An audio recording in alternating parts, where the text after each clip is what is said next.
Many thanks for joining us today for what we hope is going to be an interactive and hands-on session on how to spot narratives around vaccines that could be vulnerable to mis and disinformation. And thanks to PHIRI, Barthélemy, Perny, Miriam for inviting us and organizing this event. So just to introduce us first very quickly, my fantastic colleague Laura Garcia is training manager at First Draft, and she will host the second part of the session and focus on making you work on Boolean queries and how to make online searches more efficient. I'm Marie Bohner. I'm Global Head of Partnerships at First Draft. I'm working on collaborations and outreach for the organization, so do not hesitate to get in touch with me after this session if you think about anything that we could possibly do together. We are also developing a global network of publishers and topic experts to tackle mis and disinformation online, on health and other topics as well in a collaborative way. It's called Crosscheck, and it's also a platform that we are building up right now and that we are hopefully going to be launching very soon. So First Draft, what is First Draft? Well, we work to empower people with knowledge, understanding, and the tools to build resilience against harmful, false, and misleading information. We do that through training, through collaborative projects, and through research as well. So in terms of the things we are going to cover today, we are going to cover three main things. First of all, how to rethink our approach to online vaccine misinformation. Then we are going to look at a case study and a research our team did, looking at why communities around the world have lost trust in vaccines and what issues and concerns are related to vaccines in social media conversations. And then we will move towards a more practical session where it's going to be your turn to practice online searches and learn how to do so. So vaccine misinformation isn't something new. It has also been a global phenomenon long before the pandemic we are all facing now in relation to other epidemics. You have heard a lot around it since the beginning of this morning, I guess. So in fact, misinformation in general isn't new. And in the world we come from at First Draft, which is mainly the world of media organizations, tech platforms, and academics, there has been a main trend for the last few years, which is to focus all the energy on fact-checking, verification, and debunking. An enormous amount of media organizations have been creating and or expanding their home-based fact-checking units during the last 4 to 5 years, we could say. But lately, research has shown that checking facts is only part of the response to online information disorder and the general lack of trust in vaccines and more generally in authorities. That brought us to rethink our approach to look at being better communicators and better researchers. The Conspiracy Theory Handbook, I don't know if you know about this one, which is a piece from Lewandowski and Cook, marks the difference between correcting facts versus building trust, particularly for people who believe in conspiracy theories, for example. So, for example, if we take a QAnon follower, he's not going to change his mind if people tell them the correct information. The process actually involves addressing his or their main concerns. So we, as communicators, as researchers, we need to do both.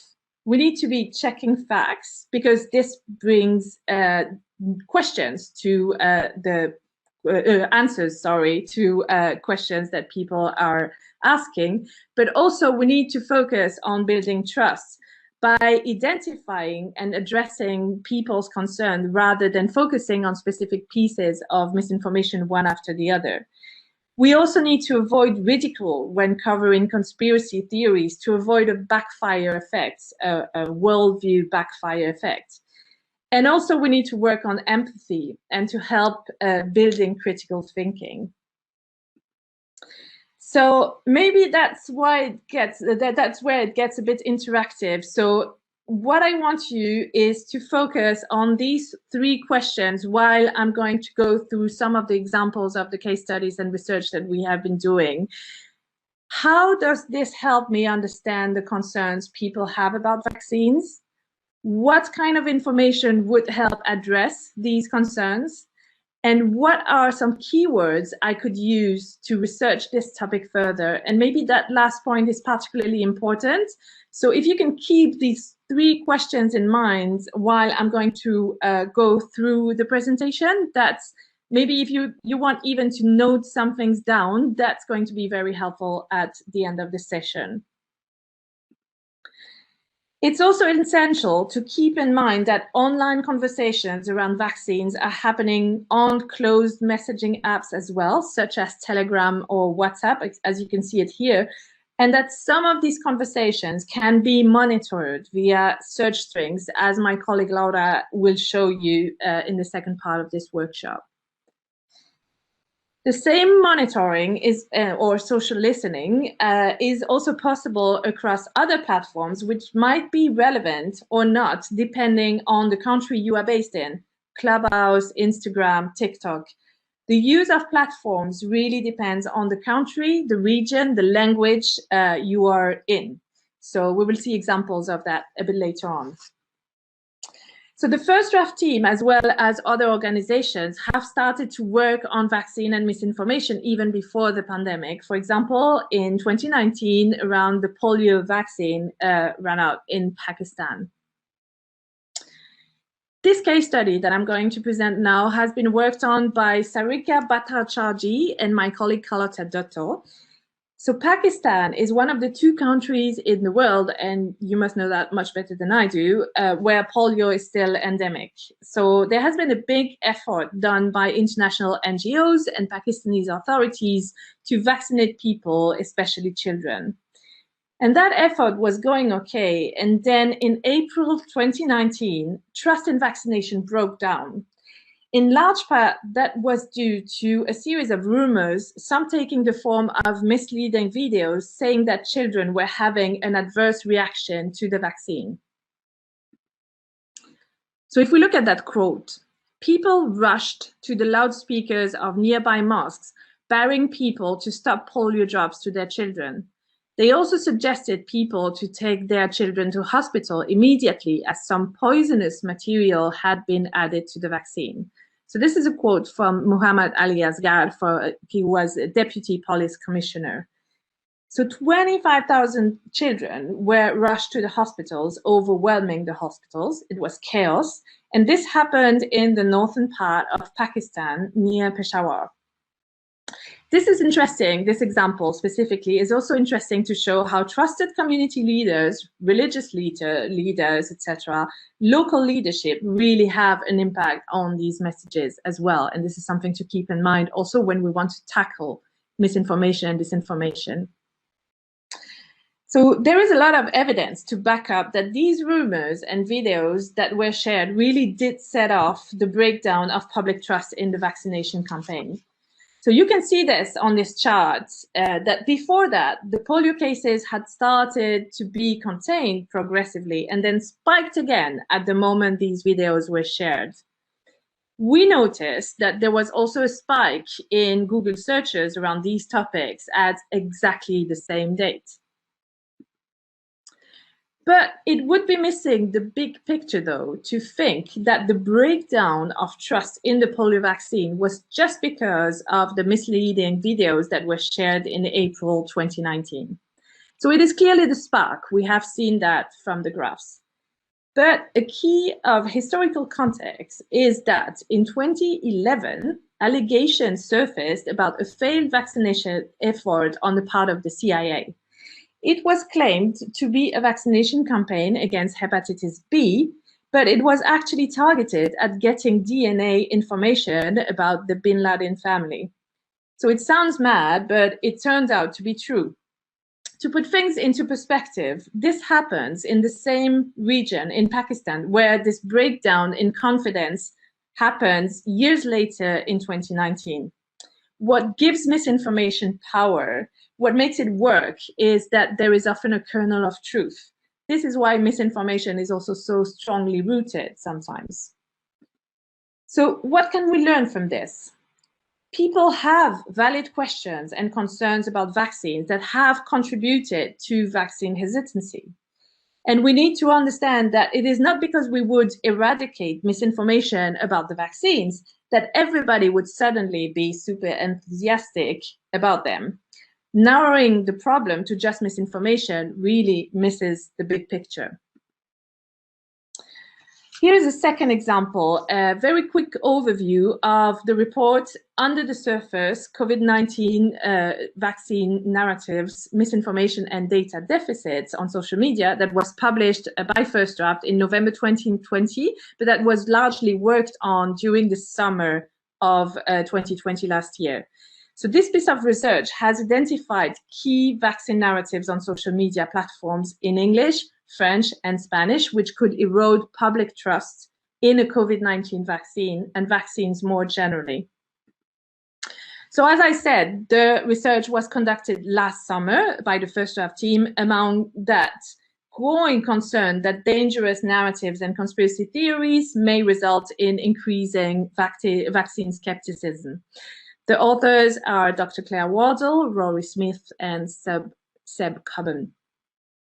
So First Draft created a unique vaccine typology around this research, which they used to categorize social media posts in English, French, and Spanish. So we analyzed 1,200 posts and looked at the different themes of misinformation that we found. There are noticeable differences from one language to another in terms of themes and vaccines misinformation. Here are 6 narrative buckets that we found vaccine misinformation was falling into. And here I want you to remember that this was last summer.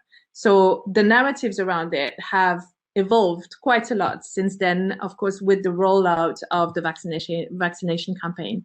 So what we find is political and economical motives, safety, efficacy, and necessity, development, provision, and access, conspiracy theories, liberty and freedom, and morality and religion. It turns out that while liberty and freedom is a major narrative around vaccines in English-speaking social media, we did not see it at all in Spanish-speaking conversation. On the other hand, narratives around morality and religion and vaccines were quite large in Spanish-speaking social media. And for French-speaking conversations, we can see that there is a large amount of conspiracy theories. As I said before, different languages also and different regions and countries also lead to the use of different platforms. One thing that we found in this report was true across the board was that vaccine misinformation is prominent on Instagram and on Facebook pages, much more than on Twitter, for example. It is interesting to notice, because there is a fair amount of research on misinformation focusing on Twitter, but much less so focusing on Instagram. So it could be that is because Instagram is a very visual platform and images are harder to analyze than text content. And there are also lots of researchers and journalists on Twitter, which might explain why they are focusing more on Twitter than on Instagram. Something to think about as well is also that the efficiency of social listening or monitoring platforms when using languages that are not English is also very variable. So these are some of the general tactics and techniques of misinformation and disinformation around health and vaccines. They are all weaponizing uncertainty. So for example, the technique of headline laundering is what happens when someone recycles negative or ambiguous piece of news, especially when the headline does not tell the whole story. And we know that because of clickbait, there is a lot of headlines that are going that way. So we also have conspiracy theories that can vary a lot, but one thing they often feed off is deep mistrust in politicians and institutions. So they play on the idea of control, elites wanting to control the population, the rich controlling the poor, the idea of depopulation, etc. Bill Gates comes up very regularly in conspiracy theories, as you have probably noticed, and it is almost as if using his figure is actually adding credibility to the theory itself. Another big tactic about vaccine misinformation, and this is very familiar to our work at First Draft, is that vaccine misinformation is overwhelmingly driven by videos and photos, hence the fact that Instagram is prominent around that. Why is that? Is because visuals have the power of emotions. They are difficult to monitor. They are difficult to counter by long-form articles, which might not reach the same audience at all. And finally, we also see a lot of zombie content. So I don't know if you heard about that before. This idea of zombie content is a theory that resurfaces again and again. So for example, you can see the theory created by Dr. Andrew Wakefield, who published in 1998 and since then was debunked several times by scientific teams and journalists, which is associating MMR vaccine as the cause of autism. This theory resurfaces again and again each time there is a public debate around vaccines. And Dr. Wakefield continues to sell books and t-shirts around this theory every time that there is a public debate. Fact-checking does not always prevent these contents from reappearing over and over again. It can even sometimes contribute to amplifying them. So now that we have been doing this review of the landscape of narratives vulnerable to misinformation when it comes to health and vaccines, and thank you for bearing with me so long. I promise that from now on, we are going to talk less at you and have it something that is more participative. It's going to be your turn to play. So if we talk to you about wedge issues when it comes to health and vaccines, what are the topics that come to your mind? What is commonly associated to the question of vaccines in your country, your language at the moment? In our team's daily monitoring or daily social listening, we have been seeing a lot of lately about fertility and women's health issues in relation to the vaccines, but also corruption and politics, for example. So now I want you to take a couple of minutes to think about that specific question. What are the two wedge issues when it comes to vaccines that are, in your view, most vulnerable to misinformation in your country? Yes, it's there already. Sorry, I was looking at the slides at the same time. And keep this in mind, you guys, because we're going to use these topics to actually work on how we would research them. So if you're an old-fashioned person and you like notebooks and pens, write it down. If you're a 21st century, well, no, I'm a 21st century person. I also like notebooks and pens. If you'd rather take notes on your phone, take notes on your phone. Keep those in mind. These wedge issues are the way to really widen how you're monitoring and how you're listening for these conversations online. Exactly. So we'll now leave a bit of time for you to see what comes out of this, and then my colleague Laura will take it on from the rest of the session. And when you're thinking about wedge issues, think about it. Do you remember in primary school when we would do the prime numbers, that the common denominators to multiply to a number? You're trying to reverse engineer the ways that misinformation can get in. A wedge is that like the thing you use to fit your shoes on. It has a thinner edge and a wider edge, and it uses a thinner edge to open a big space. It's all of the issues around vaccines that are not necessarily vaccine related that misinformation uses to get in. I'll give you an example. I'm from Mexico, grew up there. In my home country, specifically in the state where I grew up in Nuevo León, in the Northeast, there have been historical cases of mismanagement by the government of health resources. So the link between corruption and disinformation, regardless whether it's vaccines or any other kind of health information, is very obvious. And that is the wedge issue that misinformation uses to get in. It's not about the vaccines themselves. It's about that historical link to things that my community has gone through. Just like the example that Marie explained with Pakistan, They had historical trauma that community had gone through, and that's the wedge that uses to open up a big space to share misinformation. And by noticing those side issues that are the ways in, the back doors for misinformation, we can start to find all the conversations that people are having, not the ones that show up to us on our feed. So let's have a little look. Whoever is manning the Mentimeter, scroll it up to the top. Let's give it a little read. Side effects and mortality, side effects and safety. Does it prevent contagiousness? Understanding the vaccine. Pharmaceutical companies is a really good one that comes up all the time, because in some places of the world and with specific companies, there is definite reason to distrust them. Pharma, how quickly it was approved, political and corruption. My friend got a friend who got sick. Everyone has a friend who has a friend who has a cousin who did something that eventually changes sometimes how we think and how we do things. Distrust in politicians and health authorities. Yeah.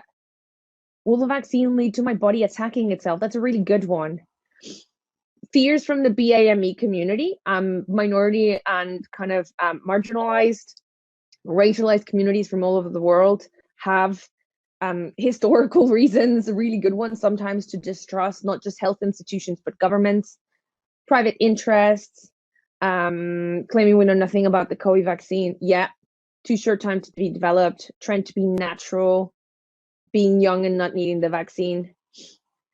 So all of these ones, once you've written them down, as we go through the next part, try and break them down even more to what came before it. So for example, let's take the example of I'm young and I don't need the vaccine, right? Behind that, what there is a misunderstanding of the perceptions of risk and what young people see in their daily lives, right? And you could find, for example, that a wedge issue to young communities might be the fact that they have not had provision for activities in their community for a year and a half, that they've had to study from their bedrooms for a year and a half. If they went to university, that they were paying fees and then didn't even get to meet their lecturers. And those student issues become the wedge issue that feeds into misinformation.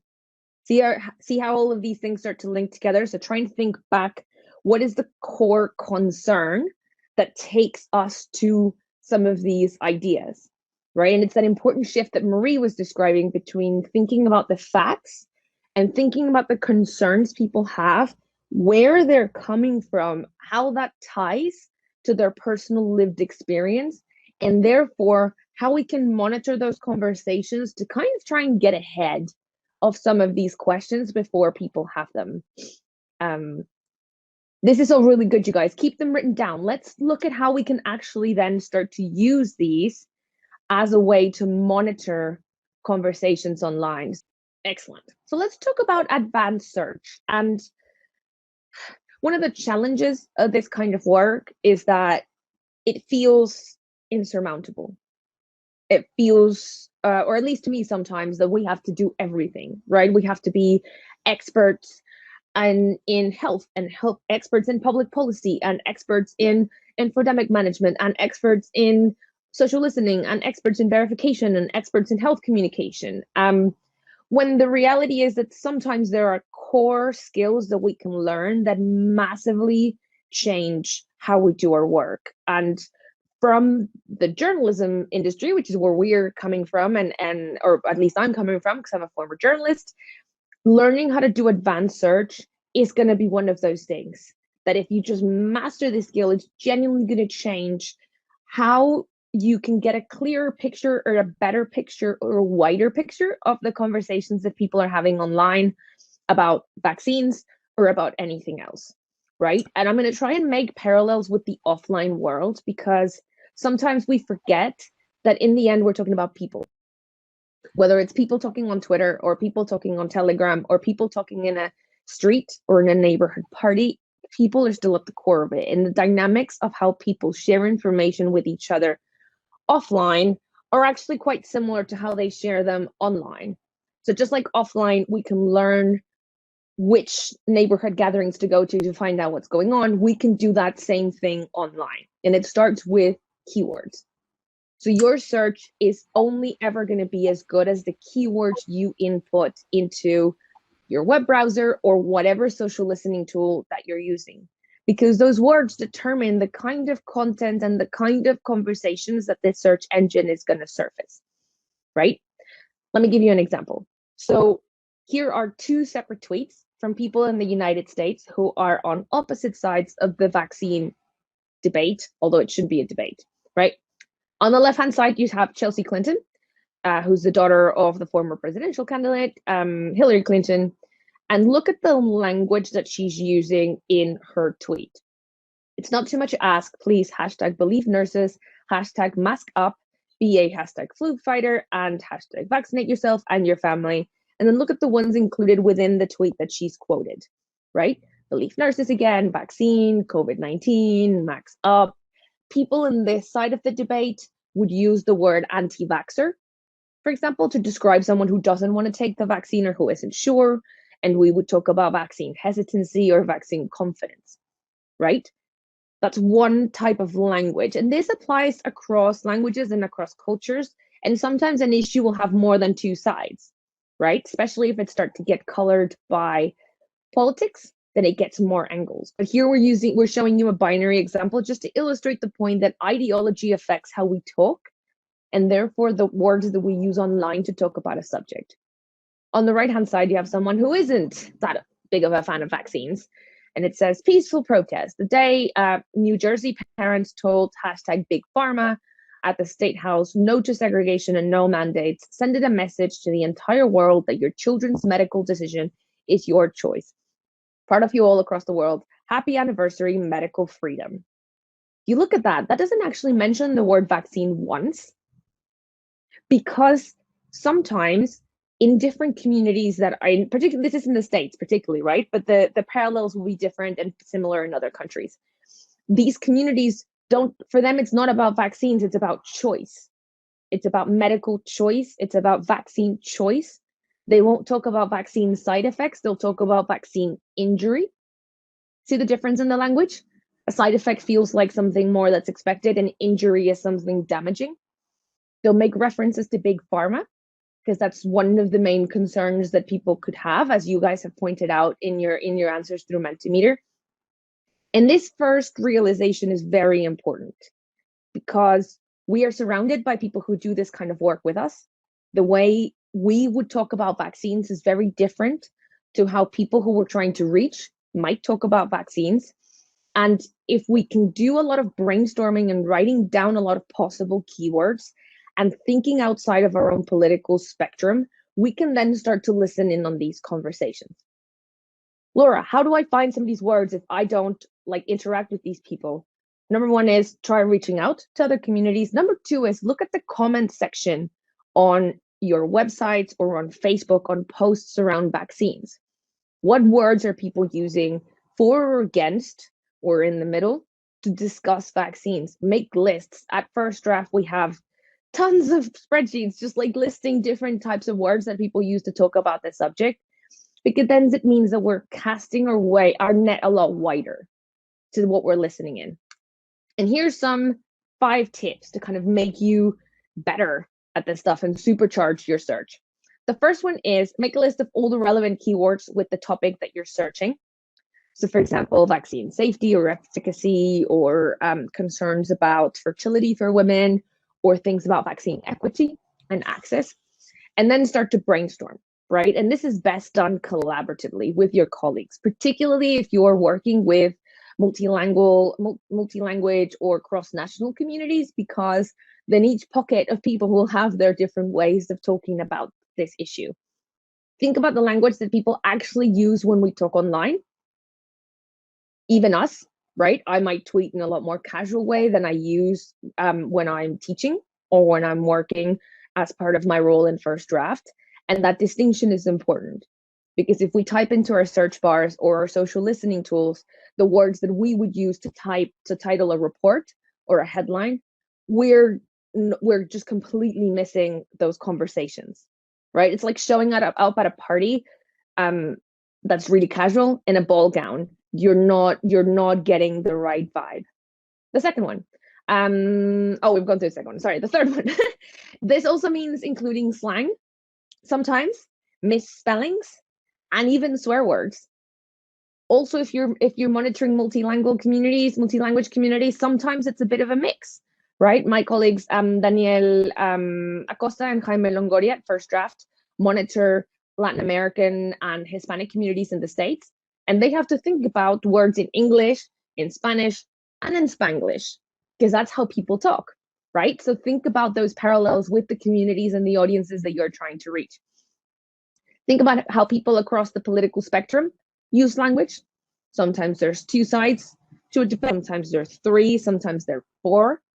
And keep an eye on how language evolves and see if your keyword should be updated. The way we were talking about coronavirus and possibly vaccines was very different this time last year. So it's important to keep that conversation going and always improve as you go along.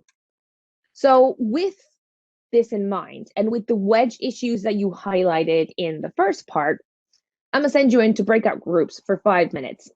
And Miriam, I think you're behind the tech on this. Groups of 3 or 4, great. So pick one activity, one activity. She says, reading the slides rather than the sentence.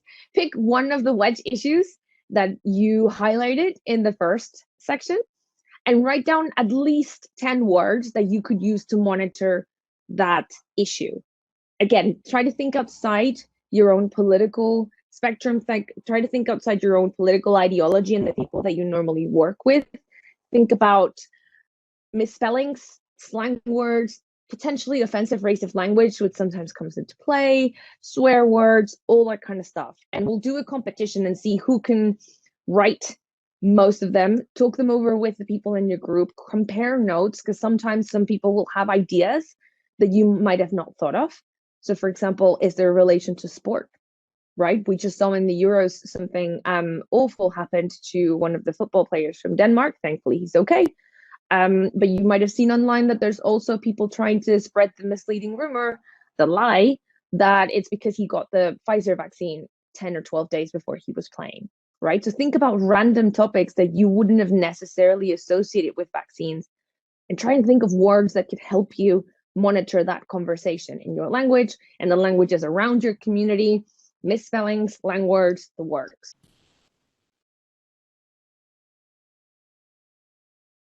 Welcome, everybody, as you start to come back. Welcome back to the main room. So as we wait for everyone to trickle in from their breakout rooms, type in the chat, how many words could you come up with? Let's do a little bit of a competition. Who can give me 10 words? Who was able to come up with 10 words? We gave you very little time, so this game is a little bit unfair. But you know, pressure is sometimes part of it. You had 10. 10 is really good for the time that you had. 8. Yeah. Can anyone give me more than 10? Did any group come up with 11? This feels like some sort of what's it called when you're selling off stuff, like an auction?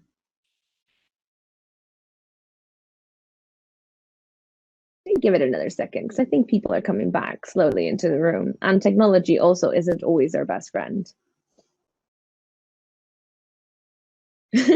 9 or 10, yeah, that's still really good. It's not as easy as it sounds, right?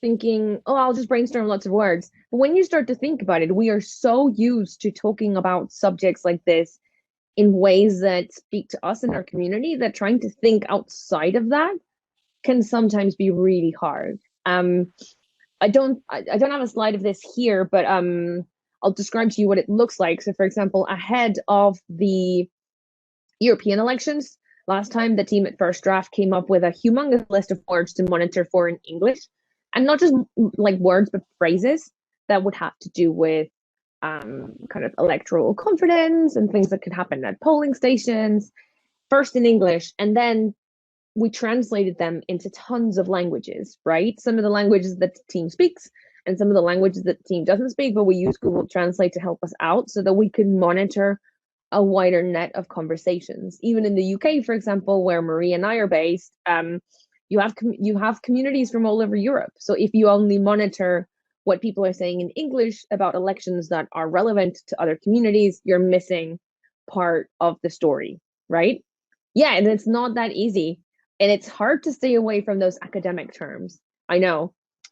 Honestly, look at the comment section. You know those sections we try to avoid because sometimes they're awful and depressing. That is the gold mine where you are going to find these words to know the real language that people who are not involved in this work use to talk about vaccines. And that's what you want to listen to.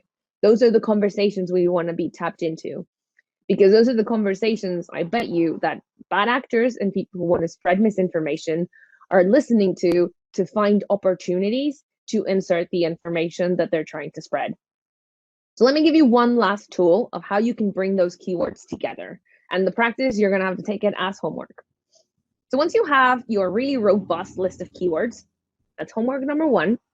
Homework number two is to practice something called Boolean queries. So Boolean queries help you really narrow down what you're looking for by using operators.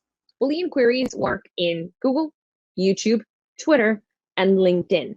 And then some different social listening platforms like Sprinkler or Talkwalker, you can also use them to really specify or drill down what you're trying to look for.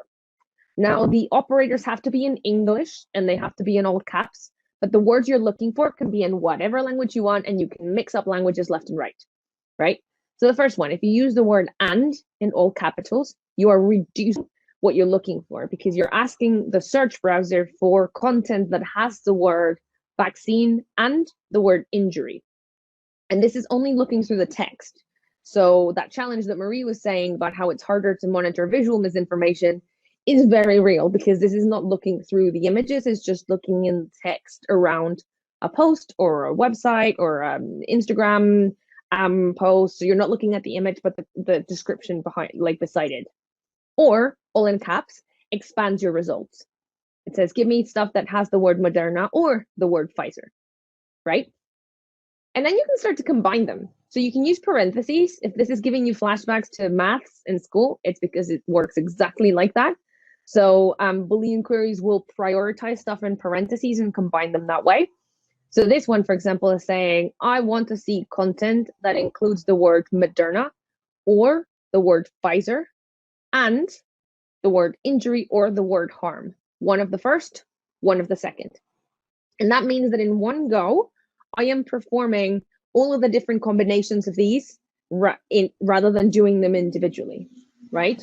Which would be, if my math serves correctly, 4 different combinations rather than just the one search, right? And then you can use quotations to look for phrases as a whole. So for example, the phrase side effect or the phrase Bell's palsy, which is one of the common side effects that people think is associated with some vaccines, or they're overrepresenting the risk, or the phrase brain barrier, right? If you just type the words brain barrier into Google, Google will show you results that have the word brain, that have the word barrier, that have the phrase brain barrier, and anything else that it thinks that you want. By using quotations, you are forcing the search engine to show you specifically what you've typed in that phrase.